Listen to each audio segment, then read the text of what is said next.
We are entering my backyard through a side gate. To the right is a planter with petunias and marigolds. Next to it are bags of leftover wood chips I used to protect the tender perennials last year.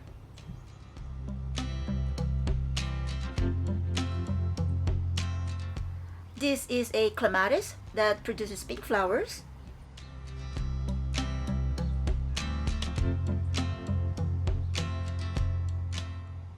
In between the two hydrangeas is a purple flowered delphinium.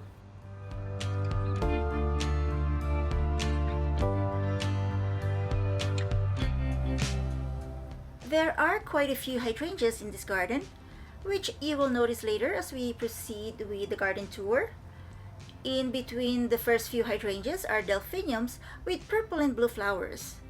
I just love the effect of the flower spikes of the delphinium towering and poking between the hydrangeas. It gives the garden a full effect.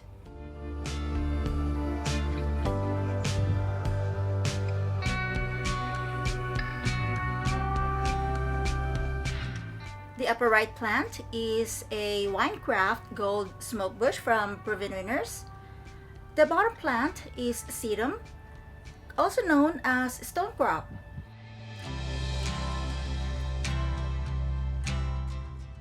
Above the marigolds is a replanted hydrangea, leaning and towering above Jacob Klein bee balm, followed by a tender hydrangea, tender as in Zone 5. I know it's above and beyond Winnipeg's gardening guideline zone. I also know that it might not survive Winnipeg's winter, but the flowers are gorgeous, and I would like to take the risk and try. I will try to protect it from the winter as best as I can. If it survives, then I'll be happy and thankful. But if it dies, I'll say, at least I tried. Next to the tender hydrangea is another Jacob Klein bee balm.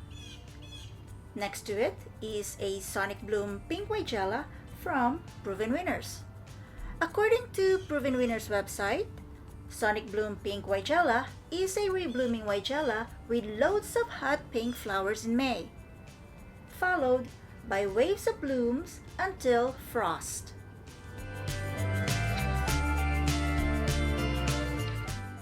More Jacob Klein bee balm that is starting to flower. Another tender hydrangea starting to show signs of chlorosis. Chlorosis is a condition where plants turn yellow due to lack of iron. More Jacob Klein bee balms and marigolds. Another replanted hydrangea from the problem garden is beside another hydrangea with a bad case of chlorosis, which I'm trying to treat with chelated iron.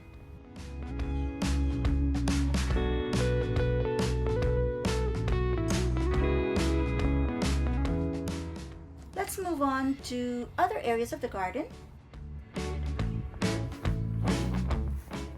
Most of the plants here are newly planted. The ones that were planted here last year died because we had too much rain at the beginning of the season. Most of the plants in this area were underwater and did not survive. I had 3 penstemons last year. This is the only one that's left. This is Little Lemon Solidago or Goldenrod. There are 2 of them.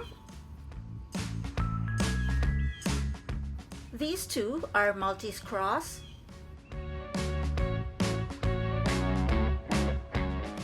Two pink turtle heads. 2 echinacea, also known as coneflower. Those 2 large shrubs at the back are hydrangeas, and in between them are delphiniums. Over here are cardinal flowers. There are 3 balloon flowers here from last year. 2 grew taller while the other ones stayed small despite being planted at the same time. There are a total of 5 anemones here, and one of them is a different variety. 2 astilbes thriving in full sun, 2 more anemones.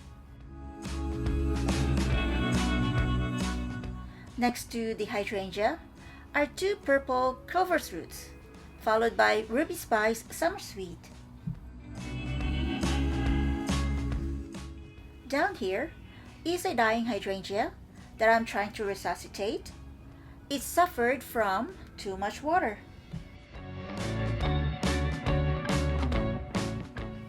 More hydrangeas. This is a pink Weigelia. From the left is a pink delphinium, followed by a royal purple smoke bush, and that little plant up there in between the smoke bush and the hydrangea is a white fleece flower, and below the smoke bush and the hydrangea there are 2 newly planted coneflowers. Here's another summer sweet. These 2 are monarda or bee balm. There are 2 pinky promise snowberries. Hiding behind them is a hydrangea. That is a purple delphinium, followed by a Saskatoon berry,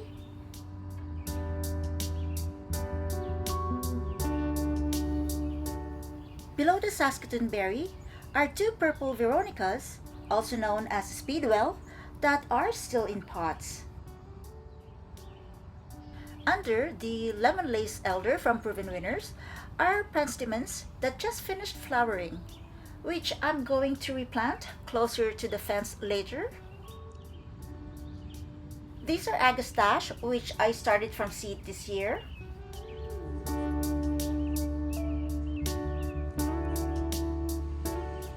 Ground sedum, white yarrow, that is queen of the prairie meadowsweet. One of my favorite, purple leaf sand cherry.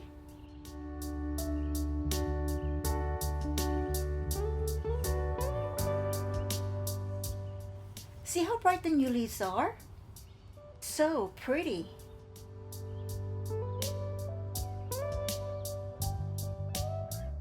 This is the fullest part of the garden, and I love it. There are hydrangeas, delphiniums, sea lavender, lilies, pearl yarrow, and more.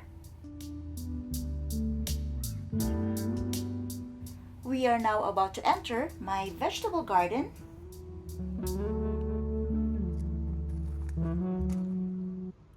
Planted in this raised garden are a few plants of sweet potatoes. Over here is a zucchini plant.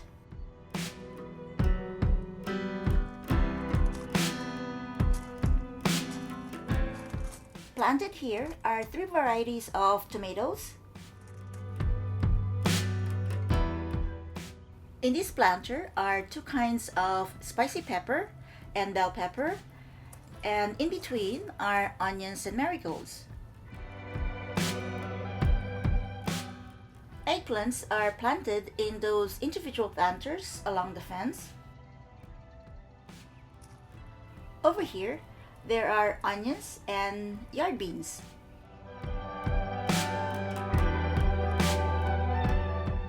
Those are cilantro, marigold, and chayotes climbing up the trellis. Did you know that most parts of the chayotes are edible, from seeds to roots to leaves and shoots and the fruits? These are 2 varieties of green beans, Seychelles and Forex.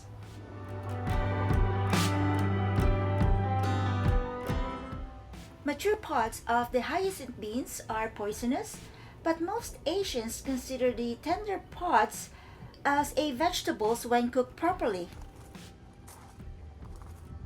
On the other side of the trellis are onions, Chinese celery, and a marigold.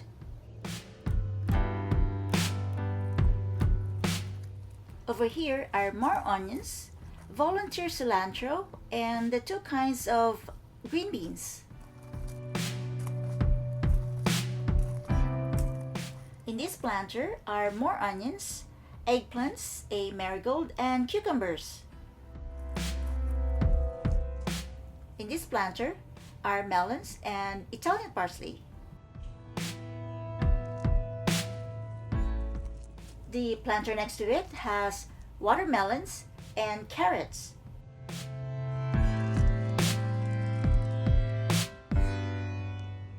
There are a few plants of gourds here. I want to make sure that I have a steady supply of them.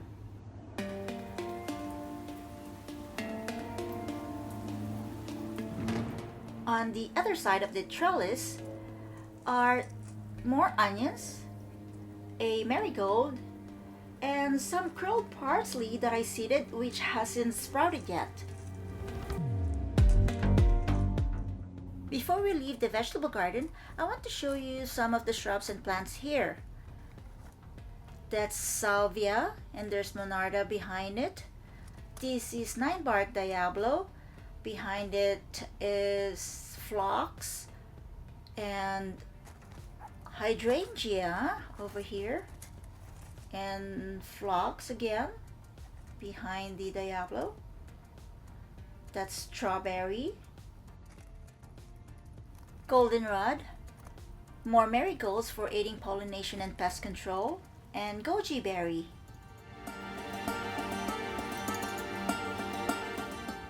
Here there are coneflowers, lily, pearl yarrow, delphinium, and more hydrangeas. One easy way to kill grass is to cover it with tarp or other material. This will eventually become another extension of my garden. On this side of the yard are coneflowers, penstemons, and Saskatoon berry. There are several plants of bitter melon here. On this side are mostly berries such as blueberries, blackberries, and raspberries.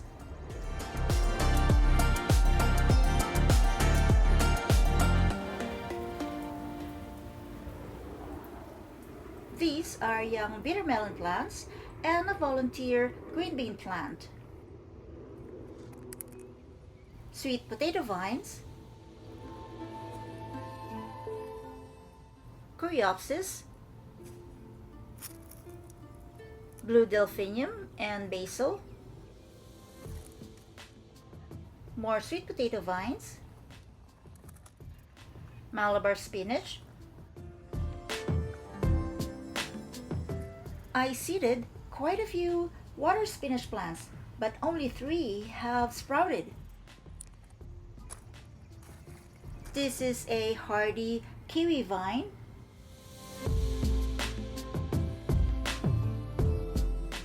This is haskap or honeyberry. The fruit has a taste that combines tartness and sweetness.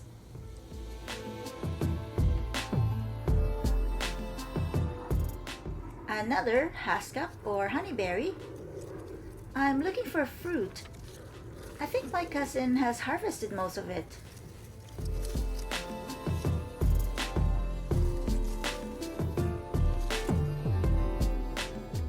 The purple flowered plants are catmints, and the pink flowered ones are salvias.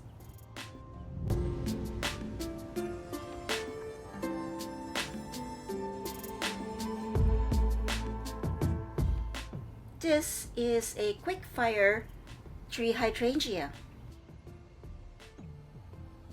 Astilbes over here. There is a row of hydrangeas here, along with some random plants like Veronica, Black-Eyed Susan, Monarda, or bee balm, geum, and aster.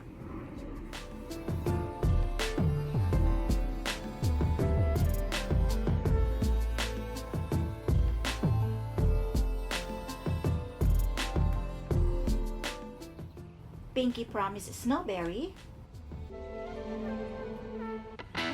a dead yellow rose. I don't know why it died. It was perfectly healthy last year. This is my small rose patch.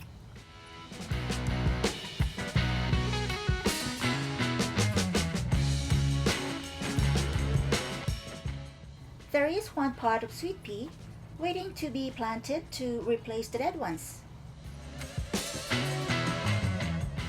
Yarrow, liatris, and 3 hydrangea.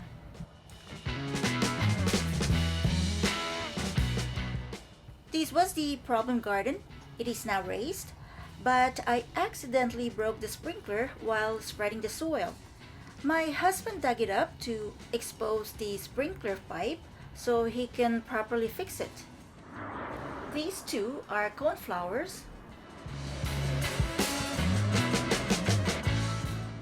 Here are the 2 hydrangeas that were dying and being replanted in my last video.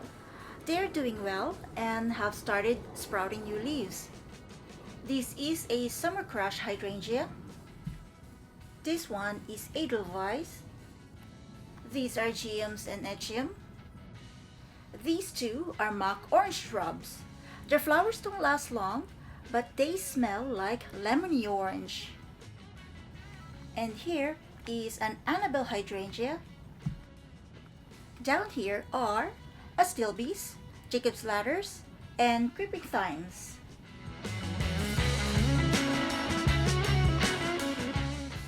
This concludes the early July garden tour. I'll do another one in August when there will be more flowers. Thank you for watching. I hope you enjoyed this video. Please subscribe, like, and share it with your friends. Your comments are greatly appreciated. Don't forget to click the notification bell to stay updated on the latest videos. Again, thank you, and see you next time. Happy gardening!